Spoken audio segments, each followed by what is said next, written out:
আমার সকল ইউটিউব বন্ধুদেরকে জানাই হ্যাপি হোলি। আজকের ভিডিওটা হোলি নিয়ে, তোমরা দেখতে থাকো শুরু থেকে শেষ পর্যন্ত। আমার যোগা ক্লাসে আমরা সবাই একসাথে দোল উৎসব পালন করেছি। যদিও এদিন 12 তারিখ ছিল, কারণ কিছু করার নেই। দোলের দিন তো আর বেরোনো যাবে না, সেদিন সবাই রাস্তাতে সবাই কচিকাচারা দোল খেলবে। আমরা 12 তারিখ একসাথে মিলিত হয়ে দোল উৎসব পালন করলাম। খুব ভালো লেগেছে আমার, খুব মজা করেছি। খাওয়া দাওয়া, গান নাচ সব কিছুই হয়েছে। আর এখানে যতজনকে দেখছো এরা সবাই আমার সাথে যোগা করে, তো টাইমিং হয়তো একটু আলাদা, কিন্তু এই দিনে সবাই একসাথে হয়েছিলাম। ভীষণ ভালো লেগেছে, কারণ এইভাবে দোল আমার কখনোই খেলা হয়নি, মানে খেলা হয়ে ওঠেনি আর কি। তো সত্যি আমি খুব আনন্দ পেয়েছি। আর এখানে সবাইকে রং দিয়ে রাঙিয়ে তুলেছি, আশা করি দেখতেই পাচ্ছ। আর এই দিন সবাইকে রং দিয়ে ভালোবাসা প্রকাশ করি আমরা। বাঙালিদের সব উৎসবের মতো দোল উৎসবও একটি উৎসব। তাই সত্যি এই যে বাঙালিদের যে ছোট ছোট উৎসবগুলো, এগুলো কিন্তু কখনোই মিস করা যায় না। যেমন পুজো, আরও অনেক কিছু আছে, পয়লা বৈশাখ আছে, গণেশ পুজো, অনেক পুজো আমাদের বাঙালিদের, পুজোর শেষ নেই। 12 মাসে 13 পার্বণ বলাই হয়। তো তোমরাও ভিডিওটা শুরু থেকে শেষ পর্যন্ত দেখো, আশা করি খুব ভালো লাগবে। দেখো বন্ধুরা, এখানে আমি রোজ যোগা প্র্যাকটিস করতে আসি।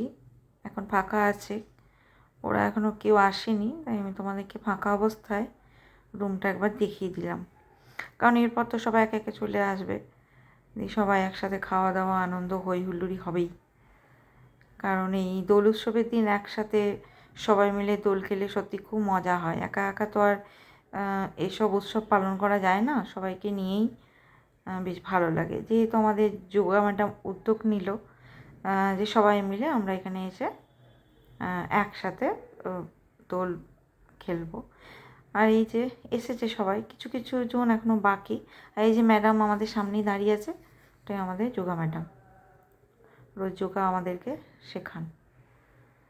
মোটামুটি কিছুজন এসছে, বাকি কিছুজন এখনও বাকি আছে। আমি ছোট ছোট করে নিয়েছি, তারপর এখানে কিভাবে সবাই মিলে একসাথে আনন্দ করছি, সেই আনন্দটাই তোমাদের সাথে শেয়ার করব, ভাগ করে নেব। কারণ আনন্দ তো একা করতে নেই, আনন্দ সবার সাথে ভাগ করে নিতে হয়। তো এখন লাঞ্চ টাইম, ম্যাডাম বললেন খেয়ে নাও, কারণ অনেক বেলা হয়েছে, সবার খিদে পেয়েছে। খাওয়া দাওয়া করে ছাদে গিয়ে আমরা একসাথে আবির নিয়ে খেলবো আর কি, আবির যেটা খেলা হয় আর কি সেরকম। তো এখানে একটা ফার্স্ট ইয়ারে পড়ে এই মেয়েটা, এ নাচ শেখে, এবার যোগাও শেখে। আমি ওকে প্রথম দিন থেকেই দেখছি, তো খুব ভালো নাচ করে মেয়েটা, ভীষণ ভালো নাচ প্র্যাকটিস করে, আর প্র্যাকটিসও করে।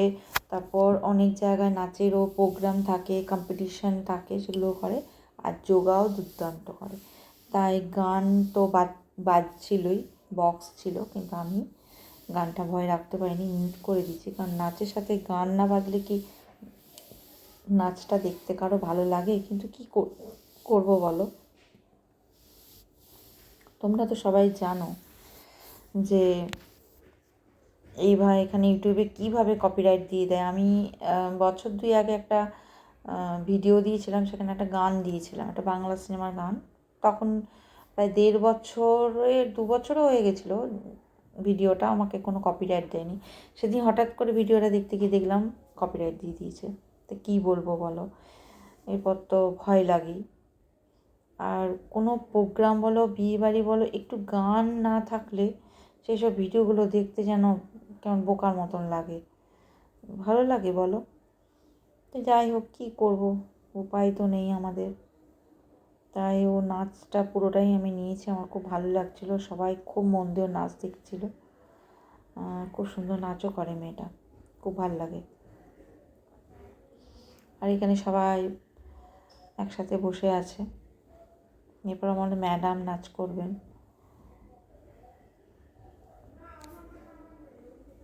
এই যে আমি ঠিক করেছিলাম দোল যেদিন আমরা ওখানে খেলবো সবাই মিলে, ছোট্ট একটা ভিডিও করার চেষ্টা করব, একটু একটু করে যেমন পারবো নিয়ে তোমাদের সাথে শেয়ার করব।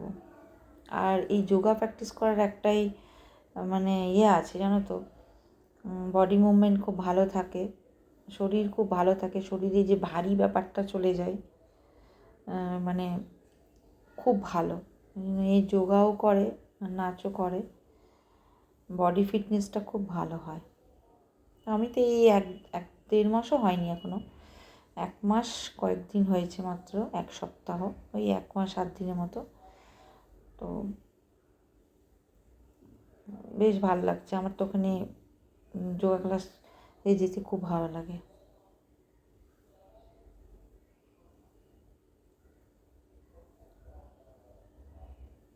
পুজো বলো, দোল বলো, যে কোনো উৎসবই আমাদের বাঙালিদের সবাই মিলে একসাথে যৌথভাবে যে আনন্দটা করা যায়, একা একা ভালো লাগে না। এইবার ম্যাডাম এলেন, আর এই যে বাচ্চা মেয়েটা দেখছো, এও মানে 8-এ পড়ে, এও যোগা করে, দারুণ যোগা করে। আর এই নাচ শিখে না, কিন্তু এই নাচ দেখে দেখে মানে শিখে যায়। মেয়েটা খুব ভালো নাচ করে, মানে যে কোনো নাচ দেখে তুলে নিতে পারে, আর যোগা তো খুবই দারুণ করে।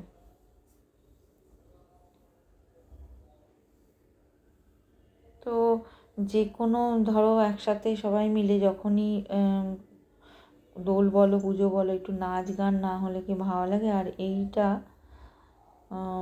ও একটা সিনেমা, ওই সিনেমাটার নাম আমি বলতে পারছি না এখন, ওই যে অনিল কাপুর আছে, ওই সিনেমাটা গানের ওপরে এই নাচটাও করলো। ওই যে আছে না গানটা, আমি গাইতেও পারবো না, মানে কী যে ভয়। গানটা হচ্ছে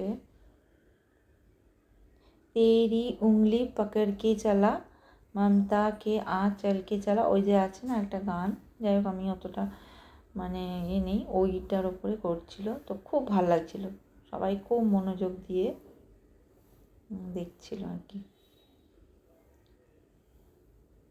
সুন্দর করছিল।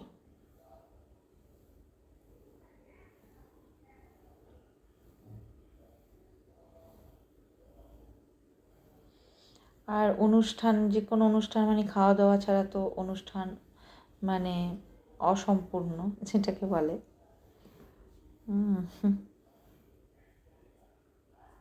তারপরে কোল্ড ড্রিঙ্কস খাওয়া হলো, যদিও আমি খাইনি, আমি অনেক কিছু খাই না। তারপরে মিষ্টিও ছিল, মিষ্টিটাও আমি বাতিল করেছি, ওটাও আমি খাই না। আগে আমি মিষ্টি খুব ভালোবাসতাম, কিন্তু এখন আর খাই না অনেক কিছু অসুবিধের জন্য। আমার ম্যাডাম এলেন, আর আরেকজন আমাদের সাথেই যোগা করে, ও এসছে, দুজনে মিলেই নাচটা করছিল। এটাও একটা সিনেমা, মাধুরী দীক্ষিত আর ঐশ্বরিয়া আছে, শাহরুখ খান আছে, দেবদাস সিনেমার নাচটা করছিল। আমি তো খুব আনন্দ করেছি, খুব মজা করেছি, খুব ভালো লেগেছে আমার। সামনেবারও যদি এখানে রানাঘাটে থাকি নিশ্চয়ই যাওয়ার চেষ্টা করব। আমি খুব আনন্দ পেয়েছি, কারণ আমি অনুষ্ঠান এগুলোতে আমি খুব কম পাই, খুব কম যেতে পারি, হয় না, মানে সেরকম কোনো ইয়ের সাথে নেই বলে। তো এটাতে যেহেতু যাচ্ছি, তাই আমি ঠিক করেছিলাম যোগাতে, যখনই শুনলাম যে এখানে হবে একসাথে সবাই দোল খেলা হবে, আমি বললাম আমি তো আসবো। মানে এরকম বেশ কিছু অনুষ্ঠানে আমি সব অনুষ্ঠানে থাকতে পারি না, যেতে পারি না, সেই জন্য সেই অনুষ্ঠানগুলোতে আমার পার্টিসিপেটও করা হয় না। আর আমার কেমন যেন একা একাই আমি থাকি, আমার ভালো লাগে না। ছাদে চলে এলাম, মানে 2nd ফ্লোরে এলাম, এবার 5টা বেজে গিয়েছিলো তখন, সেই জন্য এই যে ছাদে চলে এসেছি। এবারে সবাইকে আবির মাখানো হবে। আবিরটাই ভালো লাগে, ওই রং জলগুলো আমার একদম পছন্দ নয়, সব খেলা হলে তো আমি সেখানে থাকি না। আবিরটা অনেক ভালো।